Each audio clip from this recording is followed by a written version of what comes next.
inventions and took the information and made something new. Now we have smartphones. What's stopping me saying, okay, religion gave me some good information at one point, so I'm going to develop this now. I'm going to use the information that I got from religion and from philosophy, and now I'm going to create a new thing. Yeah, but you still can't answer why you're here. You can't answer simple questions like what created the universe, why you're here, what is your purpose, what is your, these things. You think, even though with all the philosophical knowledge, if you're still unable to answer these questions, the simple questions, if you're still unable to answer these questions about science, from a background of science and so on, then that shows that there is a void. There's something that needs to fill this gap which we have. And I don't say that, oh, just say God did this, God did this. Yes, everything. So even this God of the gaps thing is kind of a, cliche, which many people use. Yeah, I don't like that. Yeah, but ultimately, everything has a purpose. Everything from the smallest thing to the most, macroscopic thing that you can imagine has a purpose. Yeah. We as human beings should have a purpose. Yeah. Why are we here?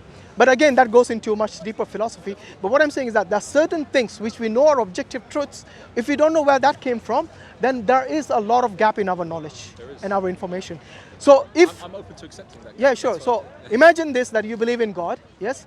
Sorry, you don't believe in God. And when you die, and that is something which is an objective truth you cannot deny. Whether you believe or not, one day we are going to die. Yes? So that is one fact. Well, or one. If you mean physical or spiritual or. Do you believe in spiritual? There's a spirit. Do you believe? Exactly. Maybe. Let's talk about things that we believe rather than what we don't believe. Consciousness, is that right? Well, the consciousness again is not physical. Yeah. Yes, but you do accept without any evidence that you have it. You see what I mean? Yes. Yes? Well, the only evidence is your worldview. Experience. Yeah, exactly. It's your worldview. But again, I said that earlier that this could be, just some sort of a matrix you're in, just some sort. Reality. Yeah, it's a simulation that you're in. Maybe your brain is in a jar and you're imagining all these things. Maybe we are. You know what I mean? Yeah. It could be many things. That's why I'm saying simple things like this. Forget about the cosmos.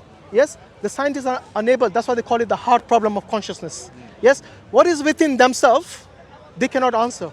Yes, for your faculties. Yes, your rationality, your reasoning. All these things are linked to your consciousness. Yes, if the very faculties that you use to question things, yes, to inquire about the world that we are living in, if you're unable to understand the source of those faculties, then I think there's a huge issue. Why? Why? Because why is it a big issue? if you're going to say that all this just came as as an accident one day, yes, from all the atoms and the electrons firing in your brains, all these are just as an accident that just happened one day. I find that that's more like saying something just came up by magic. Okay. You know? But what's wrong with that? But what's wrong? Everything rationally is wrong with it. Well, you tell me. Well, I can say, even if that's the case, and I accept that, I can still choose to live a life that I want to live. No. Even an animal can lead a life without having civilization like ours. They don't need a library. They don't need a warm suit or a coat. They still live their life. Yes. Yeah. So we are no different to them if that is our level of thinking. But as higher thinking beings, I think we should go a bit higher than those animals out there. Yeah. Yes.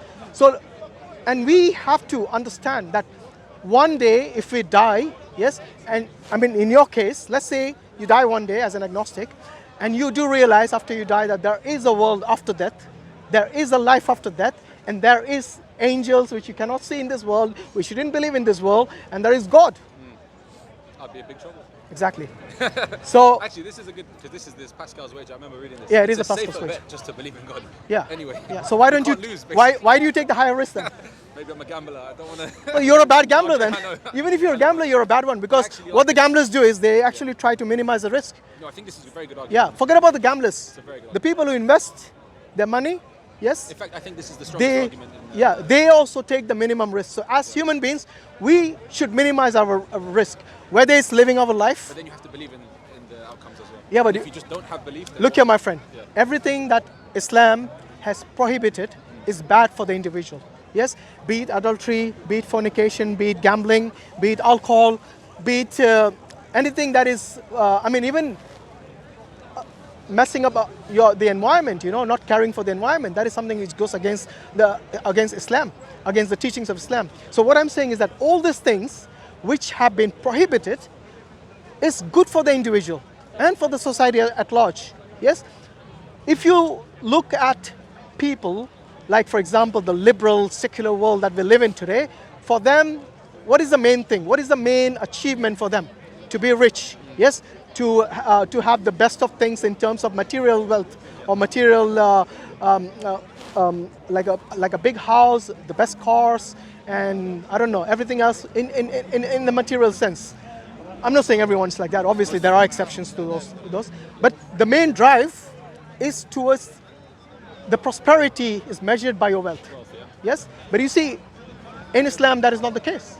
In most, I think most religions, I would say, I wouldn't just say Islam, but in most religions, even the Buddhists, for them, gaining wealth and material wealth is not the main achievement. The main achievement is how you lead your life in terms of how God dictated it for you. When I say dictated, I mean how He showed you what to abide by and what to prohibit. To the best of your ability, you try to do that, to stop sinning and so on. All those things is the one which we Muslims will call by taqwa. The fear of God, in the sense that you fear authority. Just like, for example, if somebody is driving and they know that there is a police there, they would not break the traffic rule. Yes, be it talking on the phone, which is against the law here, last time I checked, or doing something like running the red light or something like that. Yes, when they see the police, they will actually try to stop themselves from doing it. So when you know that God is always looking at you all the time. I'll agree with you a lot. Yeah. I think there is a lot of value in having some kind of authority, some kind of something which is above you that you have to answer to. Because ultimately you can be open to anything. But because every I like to system, think that with enough time and learning and study of philosophy and morality and ethics, you can get to that yourself. Get to what? Get to a point where you have an authority on your own morality, which is positive, which is something that can bring about a better humanitarian. Yeah, but that's your subjective view. It is subjective. You see, what might be your But subjective. it's similar to the Islamic one. No, not really. No, but in the sense of how it treats other people. You're talking Yeah, about but even not that murdering, changes, my friend. That changes over time. Similar though. Okay, I'll give you an example. I think I did mention this already. Abortion at one point was seen as heinous, as criminal, to kill your own children. Today it's perfectly normal. We have 200,000 abortions a year in this country. A small country like Britain. Yes, in America I'm sure it's much higher, 600 or 800 million a year, my friend. Does Islam mention abortion specifically? Oh yes, killing your own children, yes, is something which is not allowed. In the womb. Yeah. Specifically. So I think there were practices before where the people used to practice certain things which will not, which is kind of family planning thing. Okay. Yes. And well, they didn't have contraceptions in that sense, but yeah. So basically, Allah says in the Quran that He will provide. Do not kill your own children, because I think there's a twofold message there. Because during the Jahiliyyah period, during the pre-Islamic period, they used to actually bury their daughters alive. You know why? Because the boys were considered to be higher value than the girls, so they used to kill. This infanticide was practiced. Yes, unfortunately, it's practiced still in places like India and all. Yes, that is again the same. China as well. Yeah, the same sort of. No, I don't think China. China is a different kettle of fish. They say have 2 children, regardless of after that what happens, whether you have a girl or a boy, that's it. But I don't know if that is changed now. But anyway, that's how it is. So in Islam, we have been told from the very beginning not to kill children. Yes, and that is something which is part of the morality in Islam. I'm happy to accept that the morality in Islam might be one of the best, or if not even the best morality for humanity. I mean, it's still a question of belief, though, in arbitration of this. So whatever whatever prohibitions Islam lays down is something which is good for the individual. So the question is this: if you know the Pascal's wager, So if you take the higher risk, that means if there is God. I'm not lying to myself if I just go, I'm going to believe just because I want to go to heaven. But don't you really, when you come to belief, it doesn't have to be genuine belief, sincere belief. Yeah. So what is? You can't just force yourself. So when you say sincere belief, if everything that you have, everything you have pondered and everything you have thought of makes sense to you, then to reject that would be insincere. Do you agree? Yes. Yes. So once you know that this universe didn't build itself, it did not come by itself. Yes, there must be an intelligent designer. Do you not think you need to feel or? You give me an alternative. Go on. Exactly my point. What's your evidence then? My evidence is that the world that we live in, that the universe that we live in, we observe today. Is it just philosophical beliefs, or it's something I use deductive reasoning for to come to the conclusion. Okay, so it's not just belief. Or just because somebody told me that I believe in it. I'm saying, what is the alternative? Where did all this come from? Yes, there must be something. We see a lot of systems in our universe, a lot of laws of physics that we see, all this, the fine tuning and all that, didn't all just come into place by itself. Yes, if the earth was a bit further away from its orbit or closer to the sun, yes, then we would be either freezing to death or burning to death. Everything is in this golden ratio that we see in our universe. It's something that just doesn't come about by itself. There must be an intelligent designer out there who has designed this and using certain philosophical arguments, like for example this we cannot have a creator who has a creator who has a creator, so this the infinite regress is something that shouldn't apply. There must be the first cause. There must be a cause which created all of this, because everything that begins to exist has a cause. Yes, and we know that our universe began to exist. Do you not believe our universe? Well, I think the Big Bang. If you look at the Big Bang theory, okay, if you look at the way that the universe expands. Theory, though. No, but of course. I have to accept it. Well, when you say theory, science is its own belief system. If you don't accept religion, you don't accept science, then what are you left with? Experience, the lived experience. Yeah, but you can't have the experience. You can't go back to the time when the Big Bang happened. But I don't need Can to. you? I know that I exist, and I'm living as if I exist, and that's it. What's wrong with that? No, you still don't understand. Yeah. Like I said to you, even if you believe what you believe in it's still subjective. So if you can be wrong, if you have been wrong in the past, you can be wrong now. You see what I mean? So how do you know? No, it's not the inconsistency.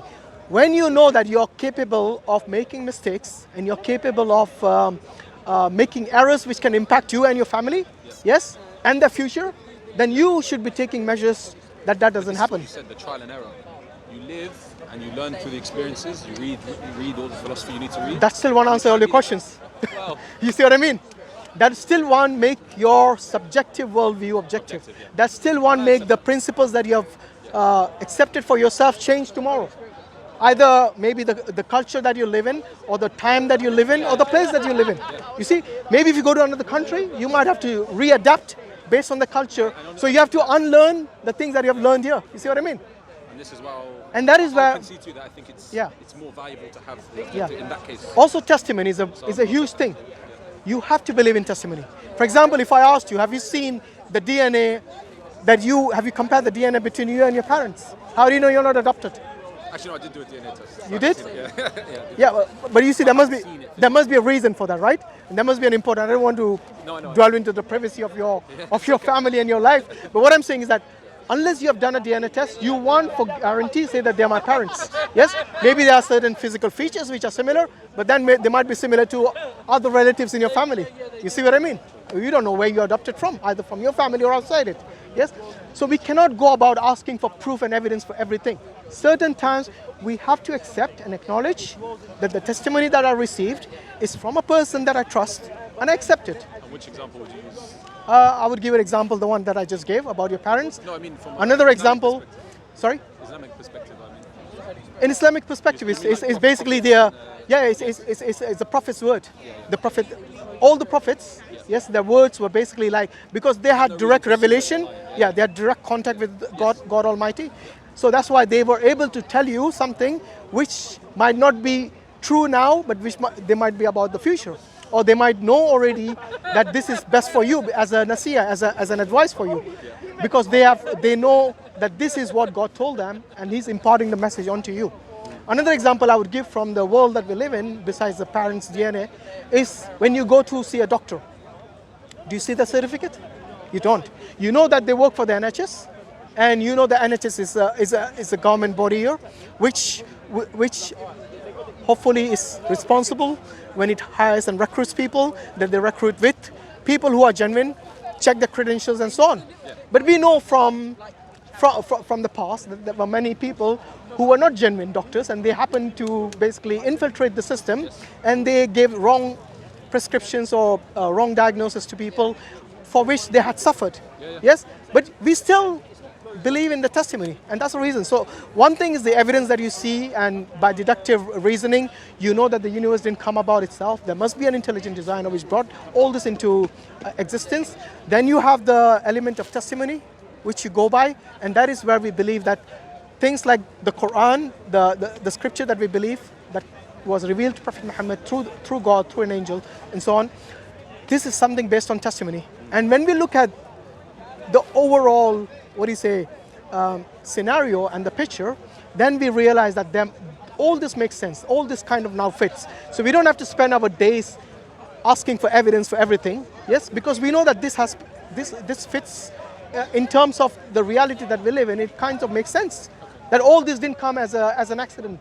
Yes, and that's the reason I brought in the pastor's wager earlier, that if you find out one day when you die that God is real and all the things that you talked about, that you had been told about in this world is real, then the question is, why would you still be reluctant to take that step where you are actually taking the lesser risk? I would say, if there is no God. Okay, why does God make it such a risk then? Why not It's reveal God. the evidence explicitly? This is heaven, this is hell.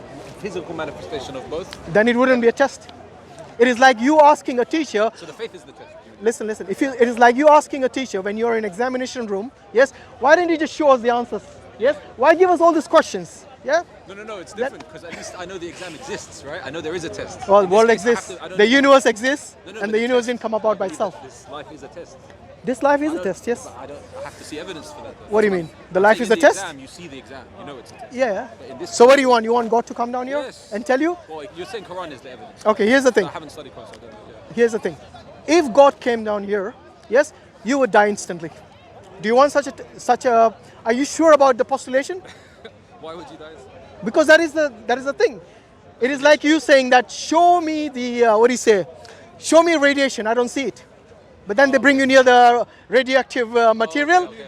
and then you die. Oh, there's the evidence. Okay. You see what I mean? You're asking for suicide mission here, basically. fair enough. This is a suicide mission to ask for God to come in front of you in this world. One day, the opportunity will come, provided you are a Muslim, provided you are a believer, when you'll be able to get your get your wish fulfilled. What is your wish? To see God. Inshallah, we'll see Allah one day. Yes, and that wish will be fulfilled in paradise. So all the people who are in paradise will have that vision, which will be the best of visions. When I say vision, I mean they will really see. Yes. Without dying. Yes. Here. Maybe we have a different body. We have a different vision that we can manifest. Sorry, we can see we can see Allah directly, and that will be the best thing you see. So it'll be better than all the things that you get reward in the paradise. Yes, all the best of foods, best of wine or whatever it is. All those things will be compared to Allah. It'll be nothing, and that's why I'm saying, look, if you take the step of believing in God, then you are really, like you said, what is the term you use? You're empowering yourself to live a life which is meaningful. Your life will be meaningful. You won't have to go about saying, I don't know. You won't have to, you will still, no. Well, you said many times, I don't know, when I asked you the question. No, but I'm living with meaning. I never said my life is meaningless. No. I'm saying I'm So an what is, arbitrator of my own so if I meaning. asked you, what is the purpose of your life? It's whatever I say it is. What is it? Whatever I want it to Here's the question. Here's Whatever I want it to your chance to be. answer I the define question. my own meaning. No, answer the question. What is the did. I'm purpose saying of your whatever I life? want it to be. But that's not Why is that not? that's not an answer. Of course it's an answer. So what do you mean, whatever What's you the want to meaning be? of my life? Whatever I want it to be. Okay, do you I have am the arbitrator of my own existence. do you have absolute freedom to do that? Yes, I have moral responsibility. How about that? So the meaning of my life is whatever I choose the meaning to be. I'm a free human being. And what is that? Right? It's whatever I want it to be. But what is it? Have you not decided that yet? What is the meaning of your life? Yes. When you say whatever I want it to okay, be, but then specifically- you're saying I don't have absolute freedom. You see how it conflicts? The meaning is self-defined through experience, right? Which for is me, in my yeah. If you want to ask me what the values are in my life, what I think are valuable, I can name things that I think are valuable in my life. Okay. But in terms of offering a meaning, the meaning itself is your existence, your lived experience. That's the meaning. You give it your own meaning. I'm defining my own meaning in my existence. I don't know. I still think it's a It's called existentialism, by the way. That's the philosophical theory about this. It's phenomenal. I don't know. your existential reality. Yes. That's your meaning. Yes. But that's a given. Whether you, Yes. even without you thinking about it, that's a fact anyway. Exactly. So the fact that I live is the meaning in itself. I see. So I'm alive, therefore okay. that's So my meaning. so you're no different to the animals then. In some regards, you could say that. In But every we're- regard, in we're what a you lot- just answered. Okay, but we're a lot more sophisticated. We can do a lot more with our existence. Yeah, but I'm it's not still- just living just to fulfill my bodily functions and things. I No, can no, think and I can no. But abstract what I'm saying is the foundation of what you just said. Yeah. Yes, the fundamental of what you said is no different to that of an animal. that's- Because an animal is born, experience, it looks for sustenance, Yes. and it reproduces and it dies one day. Yes. So the foundation, the fundamental is no. Yes? Yeah, that's fine. That's fine. Yeah. So what I'm saying is that, look, you can live your life like the way you're living. Yes. Full of I'm meaning. sure you're. Full of meaning. Yeah. I'm sure you're a person who's got meaning. good morals, who wants to do good life in their life with your family and with your society. Trust me, none of this Islam is going to stop you from. So But what that's you're also- I doing. think the morality in Islam is good. No. But here's the thing, because of you taking the chance or the higher risk of afterlife, Yeah. that this life, by the way, is not just a test, but it's also limited and is also very temporary. Yeah. Yes, Yeah. the life after is something that is going to be eternal. So you're saying that I'm living my life the way I want, and I personally believe that it's perfect, it's good, and no one is sorry, I'm not harming anyone, so it's all good. But you see, that is not the purpose of life for you, in the sense, your opinion. in the sense that if there is an afterlife, Yes. yes, there is more to it than just being a good person. But I don't believe that there is enough. Yeah, but you're not believing it is where I'm questioning you why you're not believing it. Because if you are already living a good life, then believing in religion, believing in God makes the is basically the next logical thing to do. Could be true. Yeah. You see what I mean? I can accept that. Yeah. And if that is the case, then the only thing you're harming yourself is by only focusing on this temporary life and saying that, not only saying that I don't care what's going to happen in my next life, but in a way you have convinced yourself that there is no next life. You see what I mean? Yeah. So It is a risk, it the is a more risk, logical thing would be to say that I'm going to live my life more or less in the way that I'm living now anyway, plus I will Have the safety of. exactly have the safety of believing in God, who will give me the assurance of the next life, which is eternal. No, that's a great point. Yeah? That's a really good point. Honestly. Yeah. I think this is probably the most convincing point for me, honestly. Alhamdulillah. Because that's like, Yeah. So why don't you look into it? Have you ever read the Quran? I have 2 Qurans in my house. But have you read My, them? my girlfriend is a religious education teacher, Really? so she studies all Okay. religions basically. So. But is she religious herself? She's not. So I'll read. Yeah, I sure. ask a question? Sure, yeah. I just wanted to ask about hedonism, Yes. right? Yeah. What stops you from indulging heavily in hedonism if your morals are, I don't know, not so clear? If that makes sense. Just sort of What do you curious. define hedonism? Just I don't know. happiness? No, yeah, anything that's going to give you short-term pleasure. I mean, it is subjective, Well, but because I think, and then maybe this is similar concept in Islam, but I think there is an element of selfishness, right? And you can indulge yourself all you want, but if you're being selfish at the detriment of other people, then that's a harmful thing. So okay, I can live a life of indulgence and take drugs and do whatever, but that's going to hurt me and it's going to hurt other people. So that's contradictory, you know? That's not true happiness. okay. Yeah, see, he's already talking like a Muslim, alhamdulillah. Well, that's what I thought. Because that's why I'm saying this is something which we call the fitrah, the innate, the innate disposition. Because as a human being, we do identify many things as right and wrong. Yes, you don't need to be told. So even if you go to the Amazon forest, they'll consider murder as wrong. Yes, even if you go to far off places where civilization, the modern civilization, hasn't actually approached, even they would be believing those things. And like I said earlier, the most important thing they will put again is justice. Yes, so there will be some form of a justice system. Yes, doesn't matter how crude it is, it'll be there. And that's what I'm saying. At the end, what the fitrah. Yeah, the fitrah is something. Yeah, so the fitrah is something that a human being, doesn't matter if you're on an island or you're far away from civilization or even within civilization, there'll be like this inner voice telling you what is right and wrong in many ways. What's a good Islamic reference to read about this? Is there like a particular book, or I guess it's explaining Quran maybe? Or? Just to learn about fitrah? Yeah, I'm sure there'll be quite heavy books on this written by Al-Ghazali and so on.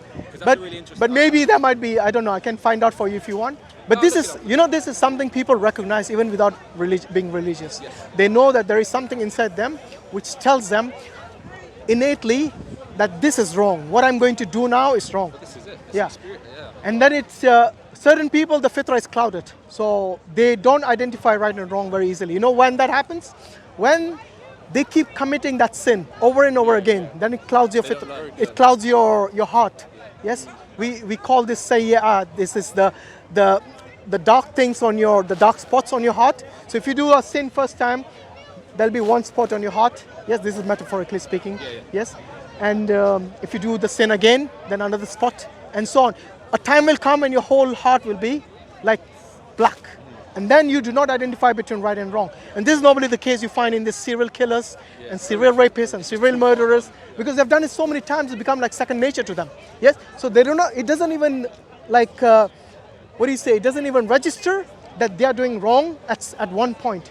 Yes? Even as well, another example is people who have prolonged their addiction, right? Yeah, same, which is a sin, which is a repeated sin, which they do again and again. I bet that the first time when they did that, their inner self told them this is wrong. Yes. And So- then they convinced themselves. Yeah. It's like the alcoholics, you know. Every alcoholic said at one time in his life that I'm not going to overdrink. Yes, I'm going to, I can control my drink. But then they ended up as an alcoholic. And the same thing with a gambler, and the same thing with a drug addict, and all these things. And you know what is the coincidence? The coincidence is all of this Allah has prohibited. You know why? Because it doesn't only harm, like you correctly said earlier, it doesn't just harm yourself. It harms the society. It harms your family. Yes. Say for example, every time, like this is the right time, December. We are 1st of December today. Yes. Every December they have the ads running on TV. Do not drink and drive. Do not drink and drive. Yes. Like this is a huge thing during this period, this holiday season, because a lot of people drink during this time and they lose control. So some of these college professors, very intelligent, high IQ, yes, they tell all the students not to do it, but during this time, many of the same people who have been preaching do not practice what they've been preaching. That's true. And they end up on the streets, puking and looking really, really silly. Yes, maybe their friends have to take them home. They can't even go home by themselves. They have become like, and that is the reason Allah has prohibited these things, because a drunk person, can kill someone who's a teetotaler. Yes, someone who has never tasted alcohol in their life, they can just run them down on the street because they were drinking. So everything, and it saves the NHS a lot of money.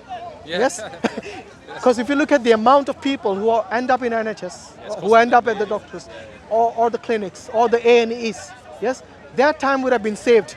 Huge millions of pounds would have been saved. Yes, just because of one thing. Alcohol being prohibited, you know, drugs being prohibited, gambling again. Gambling is something which impacts not only you, yes, in terms of money, but impacts your friends from whom you start borrowing money, your family from whom you start borrowing money, and you see you break all these relationships. Sometimes you end up in a divorce because you borrowed from your wife or maybe their parents and so on. So all these things have a what is a negative impact on society. So it sounds to me Prophet Muhammad was very wise. Yes. He knew societally what issues are going to have. Absolutely, yes. By the way, it wasn't Prophet Muhammad sallallahu alaihi wasallam.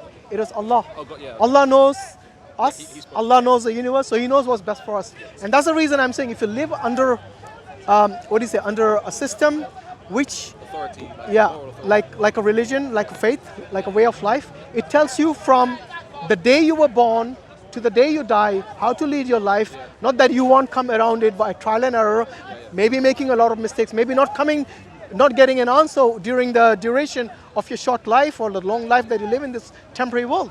Yes, but with this system, because there is no reinventing the wheel, this is something that has already been told to you from the day one, then you don't have to worry about those things of trial and error. You see what I mean? So inshallah, look into Islam.